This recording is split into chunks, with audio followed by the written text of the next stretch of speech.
¿Qué tal? Espero que estén muy bien. Hoy iniciamos el estudio con la cápsula número 3 del Derecho Procesal, conducente al examen de grado. Ahora nos corresponde estudiar las facultades anexas a la jurisdicción. Estábamos estudiando en las cápsulas anteriores la jurisdicción. Y cuando estudiamos las facultades anexas a la jurisdicción, no podemos obviamente dejarlas de estudiar sin saber cuáles son las facultades de la jurisdicción. Porque estas son facultades anexas. Es decir, que son otras facultades que son distintas de las facultades principales, por decirlo así. Y obviamente que tenemos que señalar que las facultades de la jurisdicción, estas facultades principales, son las que están definidas en su definición, o en su concepto, valga la redundancia. Cuando nosotros estudiamos el concepto de definición del artículo 1 del Código Orgánico de Tribunales, así como el artículo 76 de la Constitución Política de la República, dice que la facultad, y ahí dice jurisdicción, la facultad, de hecho parte con la palabra, la facultad de conocer, ahí tenemos la primera facultad, de conocer de las causas civiles y criminales, de juzgar, ahí tenemos la segunda facultad principal de la jurisdicción, y de hacer ejecutar lo juzgado, es la tercera facultad, corresponde a los tribunales establecidos por la ley. Tres facultades entonces: conocer, juzgar y hacer ejecutar lo juzgado. Son las facultades principales de la jurisdicción y no podemos no dejar de estudiarlas a propósito de cuando empezamos a estudiar las facultades anexas, o sea, las otras facultades que tiene la jurisdicción que no son las facultades principales, como son conocer, juzgar y hacer ejecutar lo juzgado en virtud de la misma definición legal que les acabo de indicar.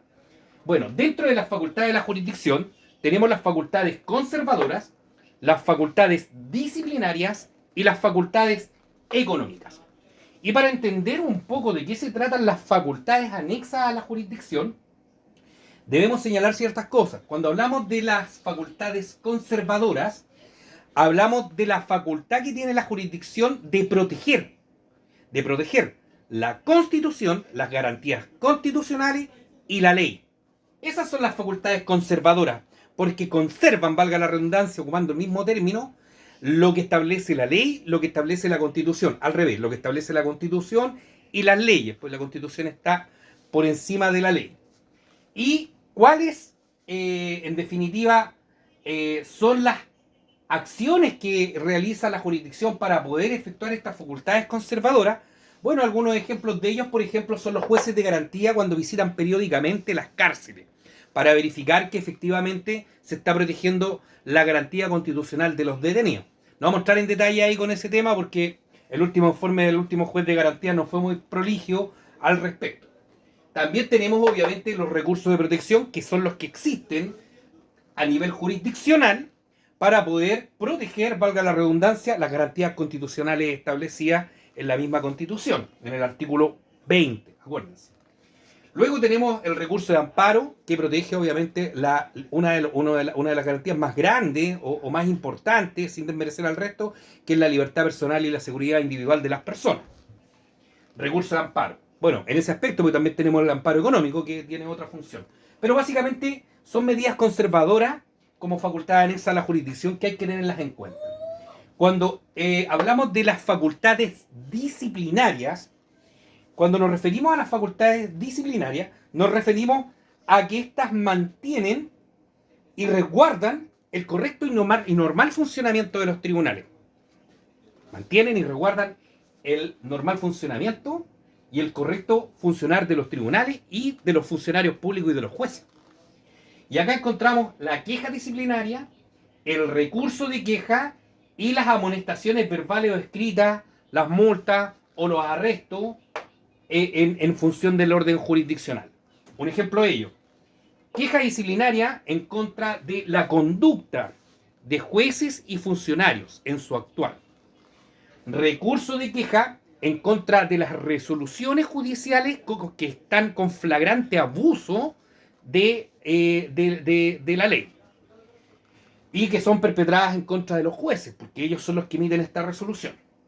Cuando hablamos de amonestaciones verbales, son aquellas amonestaciones que tiene el magistrado en audiencia para poder llamar la atención tanto a los intervinientes, llámese en materia penal el imputado, la víctima los abogados, los auxiliares de la Administración de Justicia para mantener el correcto orden y funcionamiento.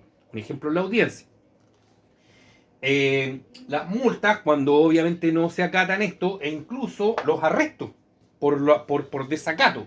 El desacato también es una figura que se estudia a propósito del procedimiento penal, que lo vamos a estudiar más adelante.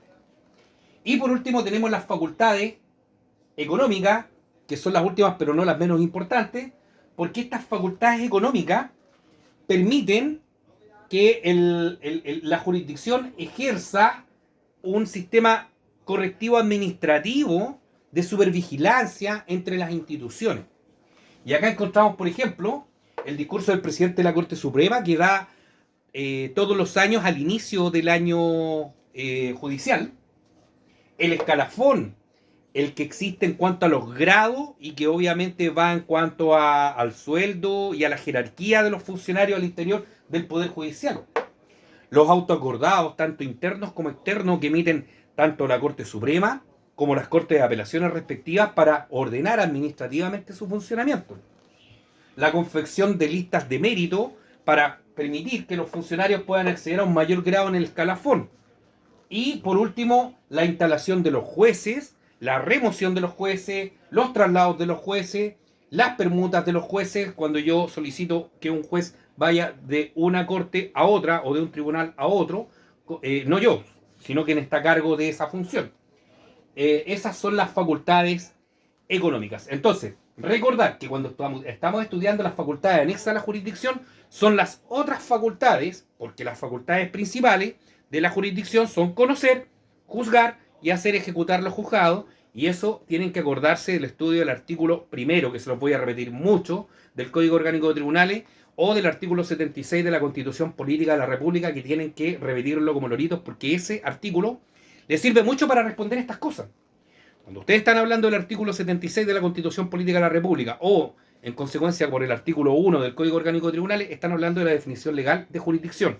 Es decir, la facultad, y ahí lo dice, la facultad de conocer de las causas civiles y criminales, de juzgar y ejecutar los juzgados, corresponde a los tribunales de justicia establecidos por ley. Súper importante que se lo vayan aprendiendo, porque estas facultades son facultades anexas, son otras facultades que difieren de las principales, pero que también son importantes, como las facultades conservadoras que les expliqué, las disciplinarias y las económicas. Ese es el cierre. Mi nombre es Ignacio Alarcón. Espero que les haya servido esta cápsula para estudiar, para escuchar, ir en la micro, en el metro, etcétera, escuchándolo. Y mientras más repitan o más escuchen, más van a absorber materia para su aprobación de su examen de grado de Derecho Procesal. Hasta la próxima cápsula.